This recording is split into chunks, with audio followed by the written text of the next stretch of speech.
It's really hard to convince people these days, I think, to turn something that they're really passionate about into a job and to get money from it, because it is so hard to kind of to get past that initial period of it. So what do you think that is the biggest barrier, do you think, for most people? Because you've turned it into a full-time career. How did you manage to get over that initial period, like where you just pushing through, you're getting like gigs get cancelled, here's like you're not getting paid for this one? Like, how did you get through that initial experience? The first barrier, that especially if you come from a working class background, is going to be financial. You're going to be so dependent on a regular form of income that's usually minimum wage. If you are living alone and you've got expenses, the chances are you're never ever going to be in a comfortable position to take that leap and go, you know what it is, I'm going to sack this full-time job off and I'm going to go and do what at the time was a hobby, so therefore there's very little money in it, and try and build it from there. So I worked 3 years as a full-time laboratory assistant at P&G. I was making a steady income from that. Fortunately for me, I didn't have many outgoings or expenses, but I also did nothing. So like I was saving as much as I could. And I was working on top of that. I was facilitating again at Live Theatre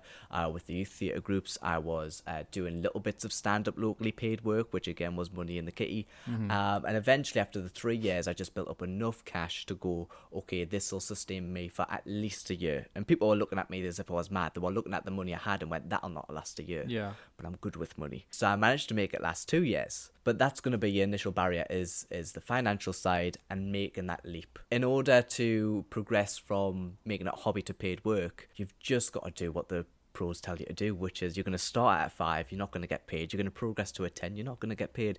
You're then going to do 15-minute spots, potentially not get paid, sometimes get paid. The industry takes advantage of people. Oh yeah, absolutely. It's very much, how much can we get out of this person for free? Like I said, the only reason why I've been able to do it is because I worked there 3 years, earned enough cash. Because you were doing like 7-day weeks as well. Yeah. So I was, like I say, all the facilitation work, the comedy on top, then the full-time job.